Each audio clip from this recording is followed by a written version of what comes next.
Bienvenue sur CivilNet. L'agriculture reste un pilier essentiel de l'économie et de la vie sociale en Arménie. Pourtant, les paysans font face à de nombreux défis. Fragmentation des terres, faibles revenus, accès limité au marché et au soutien public.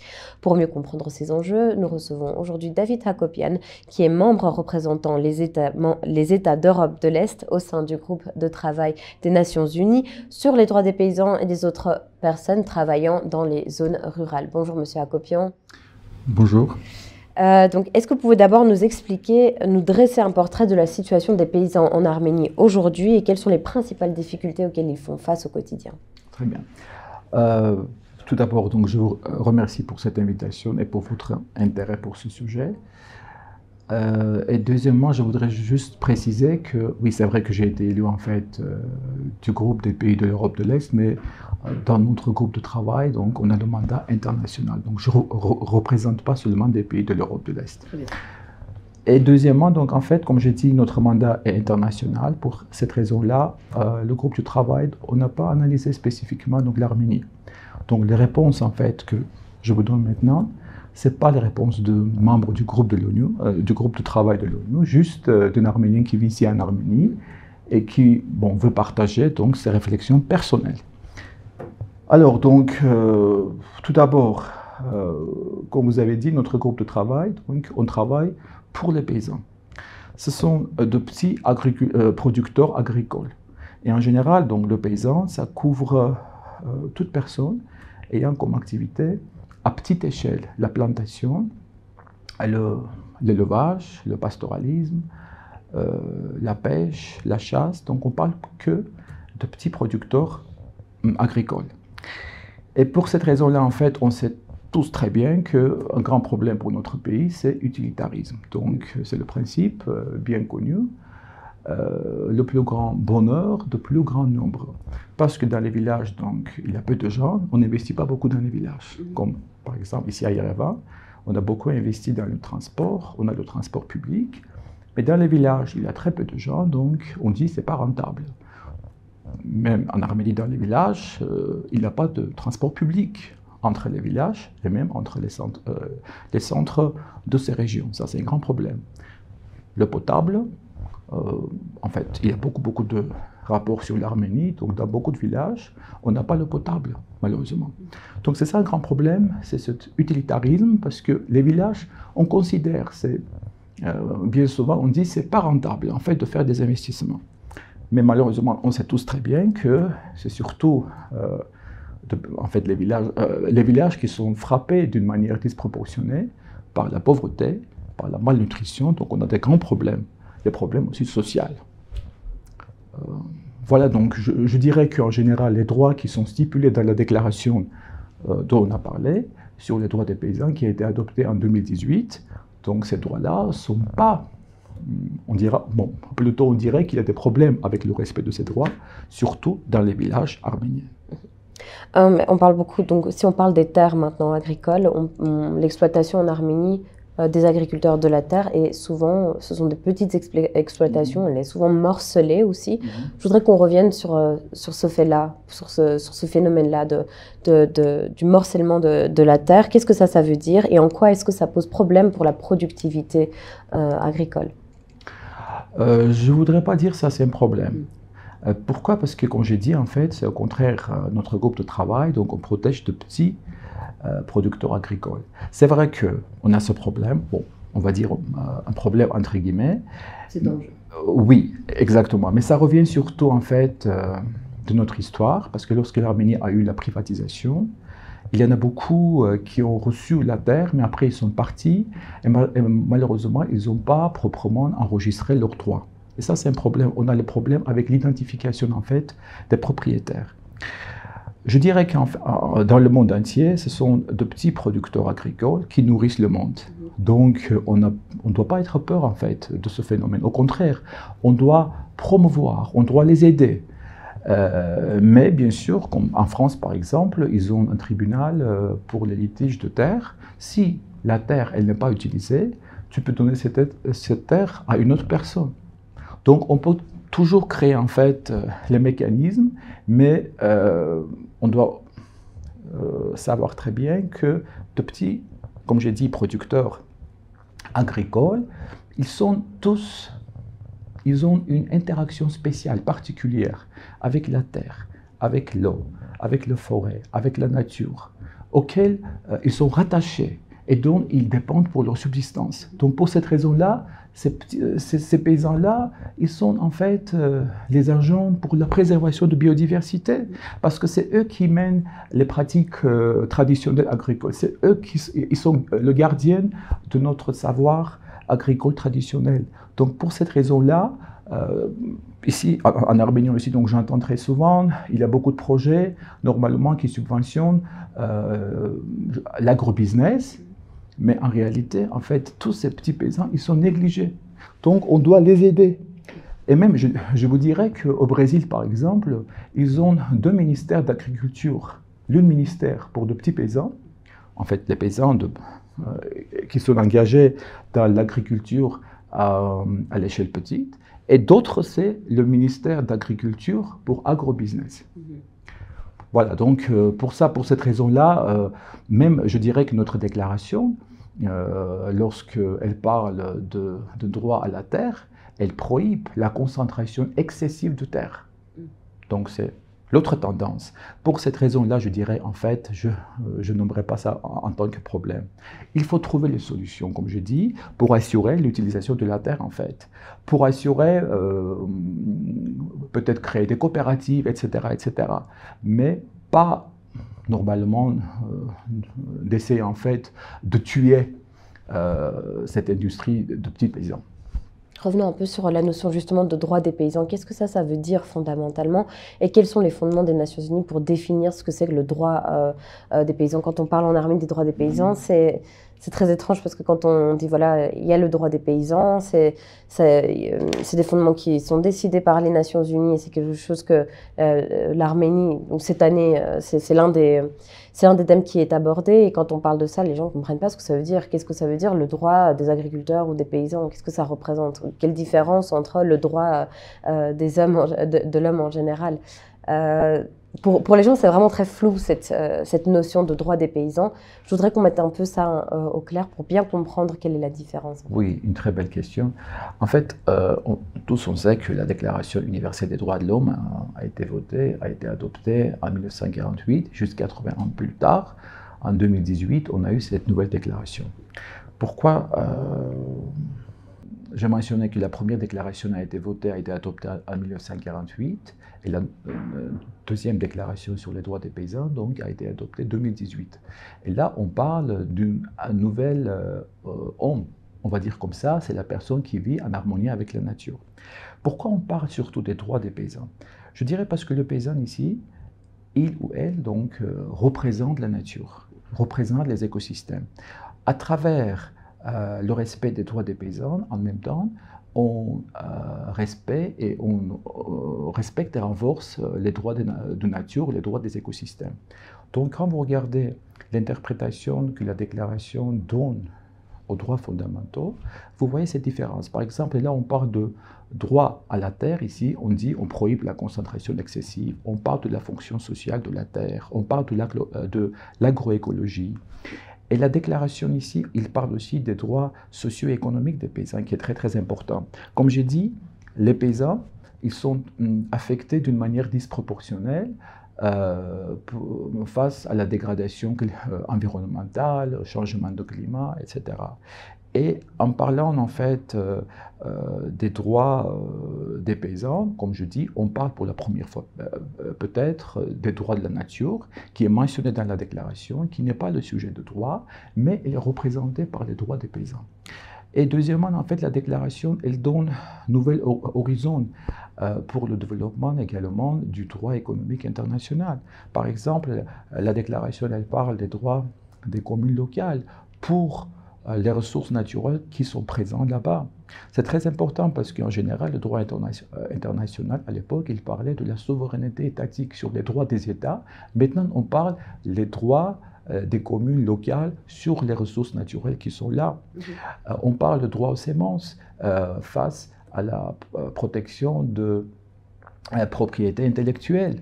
Donc, ce sont de nouveaux horizons en général pour aussi le droit international économique. Et peut-être, comme je dis en fait, parfois, donc, même je nomme antithèses comme la protection des investissements, par exemple, et l'accès à la justice pour les communes locales, le droit aux semences, la protection de la propriété intellectuelle. Et donc, pour cette raison-là, si en 2048, on a parlé de la Déclaration universelle des droits de l'homme, maintenant on parle de la Déclaration des paysans qui représente aussi la nature.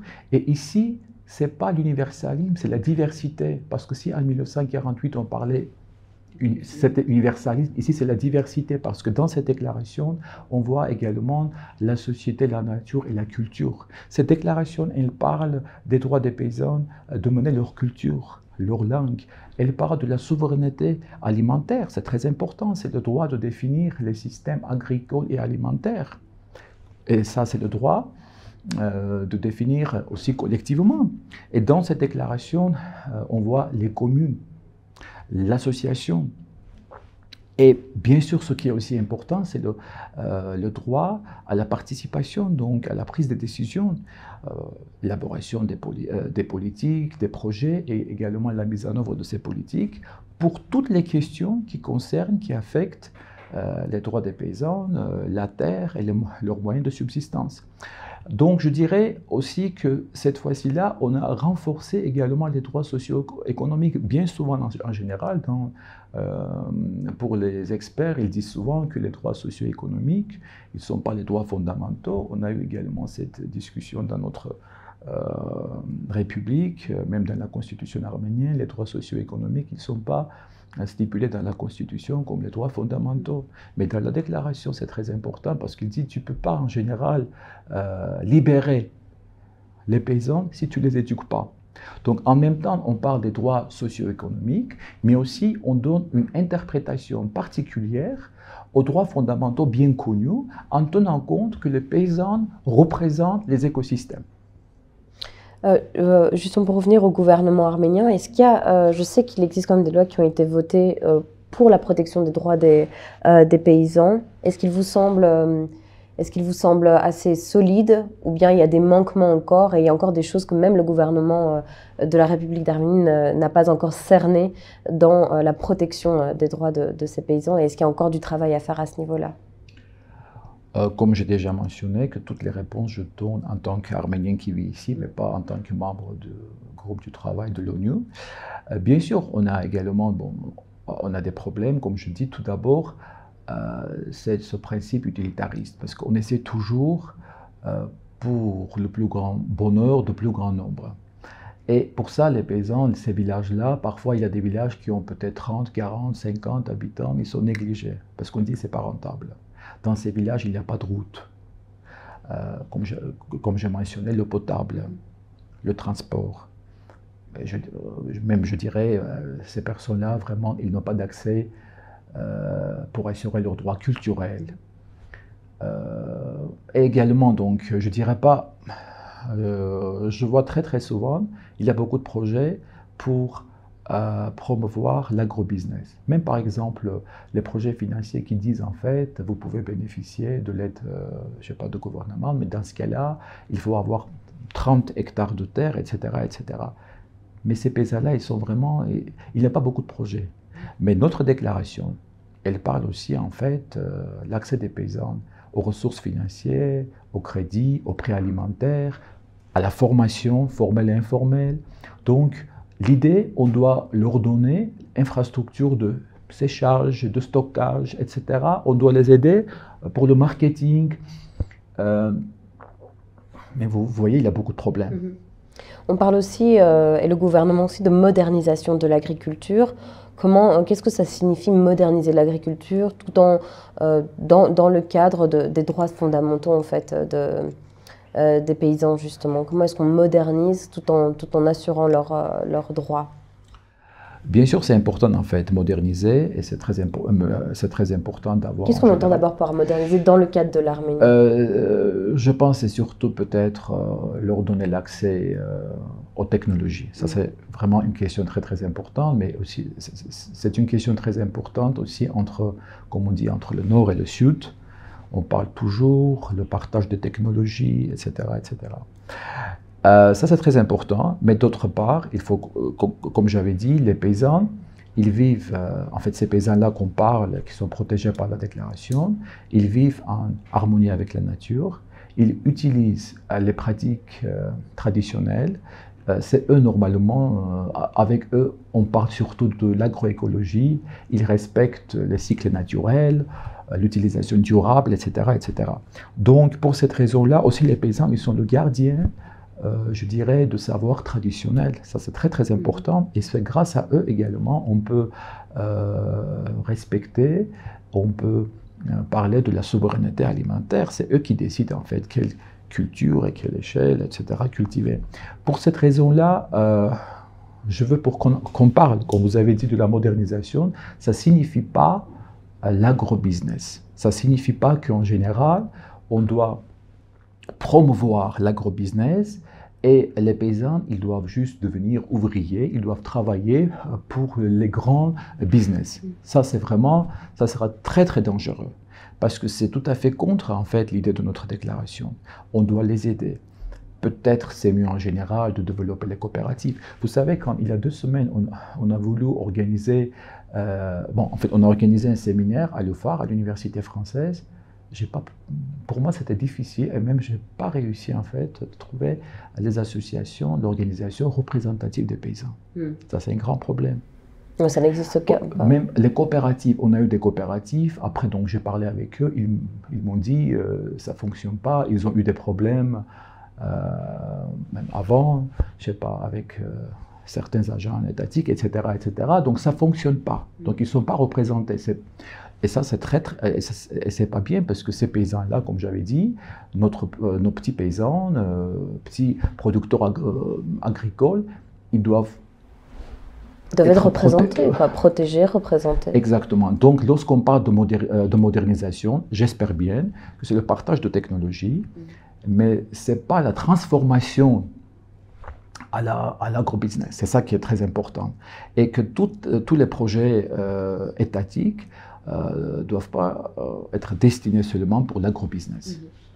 Donc, et pour cette raison-là, vraiment, j'aime bien en fait toujours citer l'exemple du Brésil. Ils ont spécialement donc une agence qui travaille spécialement avec de petits producteurs agricoles. L'Arménie est un pays qui est principalement, même si c'est une fausse impression, mais on a l'impression que les villes sont très développées. En Arménie, Yerevan est une ville développée, très moderne, mais ça ne représente vraiment pas la réalité de l'Arménie. On en est très loin, puisque c'est quand même une zone rurale, l'Arménie en majorité. Quand on sort de l'Arménie, il y a quand même des villes, mais c'est fondamentalement rural, l'Arménie. Et donc, il y a vraiment un contraste entre ces deux faits-là. Et qu'est-ce qu'on observe dû à cette invisibilisation du milieu rural? C'est qu'il y a une désertification rurale. Je voudrais qu'on revienne là-dessus, parce puisqu'ils sont invisibilisés, comme vous l'avez dit, puisqu'il y a peu d'attention accordée à ce qui n'est pas viable, à ce qui n'est pas intéressant en termes de production, selon le gouvernement, on observe une désertification rurale. C'est-à-dire qu'on a de plus en plus de jeunes qui décident de quitter leur village, parce qu'il n'y a pas d'avenir, pour se rendre dans les villes ou bien partir à l'étranger, ce qui est normal en soi. Ils quittent leur village, et comment est-ce qu'on peut faire justement pour redonner de la valeur et de l'avenir à la vie paysanne en Arménie et justement encourager les jeunes à rester dans les villages et à développer le village pour qu'il y ait davantage de vie et moins de désertification de ces zones-là? En fait, ça c'est un grand problème partout. L'urbanisation, ce n'est pas seulement pour l'Arménie. Je peux vous citer un exemple de la Pologne. Là-bas, en fait, ils ont commencé à renforcer le droit de la participation, en fait, des paysans. Donc, ils ont les associations représentatives très fortes qui sont toujours consultés avant la prise des politiques, des décisions qui concernent les paysans. Et après ça, donc le nombre de paysans, en fait, de jeunes paysans, donc, a beaucoup augmenté. Donc ça, c'est vraiment un exemple qui montre... Donc la participation. Exactement. Et comme j'avais dit, donc, en Arménie, malheureusement, on n'a pas d'organisation représentative. Même on n'a pas d'organisation, de ONG. Comme je vous ai dit pendant notre séminaire à l'UFAR, donc j'ai contacté beaucoup d'organisations ONG. La plupart, ils m'ont dit, bah, David, tu sais, on ne travaille pas dans ce domaine. On parle des droits de l'homme, mais on ne travaille pas dans les villages, etc. etc. Vraiment, nos paysans ne sont pas représentés. Ça, c'est un grand défi. Et deuxièmement, comme j'avais dit, c'est le développement disproportionnel, en fait, dans notre pays. Tous, on est bien concentrés sur Yerevan. Donc, on investit beaucoup à Yerevan. Mais malheureusement, dans les villages, comme j'ai cité en fait des exemples, même on n'a pas le transport public. Mais d'autre part, il y a aussi donc une nouvelle tendance, c'est surtout on appelle éco-agriculture, etc., agroécologie, tout ça. Il y en a beaucoup en fait, même des villes, qui décident de s'installer dans les villages. Ça aussi, c'est très important. C'est une tendance aussi, pas seulement en Arménie, mais partout. Il y en a beaucoup, et surtout, en tenant compte des défis environnementaux, ils décident en fait de s'installer dans les villages. Et bien sûr, ils apportent une nouvelle culture, ils essaient de faire business. Et pour cette raison-là, donc je pense que le gouvernement doit vraiment aider, doit avoir des projets, doit assurer l'accès aux finances, aux prêts agricoles, pour ces personnes-là qui décident de s'installer dans les villages et aussi pour les paysans eux-mêmes. Et comme j'avais dit, en fait, chez nous en Arménie, donc le gouvernement, presque la plupart des projets que j'ai vus, ils sont tous pour l'agrobusiness, mais pas pour les paysans eux-mêmes. C'est très important que, bien sûr, de créer, en fait, d'organiser les activités culturelles. Ça aussi, c'est très important, malheureusement. Et bien sûr, des musées, etc., tout ça, des théâtres, parce que dans les villages, nos compatriotes, on peut dire que, dans certains sens, ils sont négligés, en fait. C'est ça un grand problème.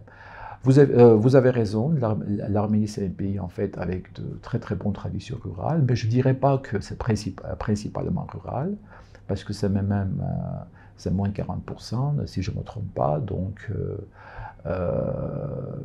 même à l'Union soviétique, ce pays-là n'était pas en fait très rural, c'était plutôt un pays industriel, mais quand même, vous avez raison, il y en a beaucoup en fait qui vivent dans les villages, on a beaucoup de paysans, de petits producteurs agricoles. Et je dirais, on a également, on doit adopter aussi des réformes parce que vous avez mentionné au début, c'est l'identification des propriétaires. Ça, c'est un grand problème parce qu'on a privatisé la terre. Maintenant, on n'arrive pas à trouver les propriétaires et sa terre, en fait, n'est pas utilisée. C'est un grand problème. Quand elle n'est pas utilisée, qu'est-ce qui se passe? Bon, parce les gens rien du tout. En fait, maintenant, on ne peut rien faire. En réalité, pas l'enforcement, on ne peut rien faire. Donc, je sais que le gouvernement essaie en fait de trouver les solutions, mais ça, c'est un grand problème. Problème à ce niveau-là qu'on n'arrive pas à identifier les propriétaires. Ce n'est pas un problème qu'on a de petits producteurs agricoles, mais c'est un problème qu'on a la terre qui n'est pas utilisée. C'est ça un problème. Très bien. Merci beaucoup, Monsieur Hagopian. Merci à vous, madame. Merci à vous d'être resté avec nous et continuez à suivre CivilNet.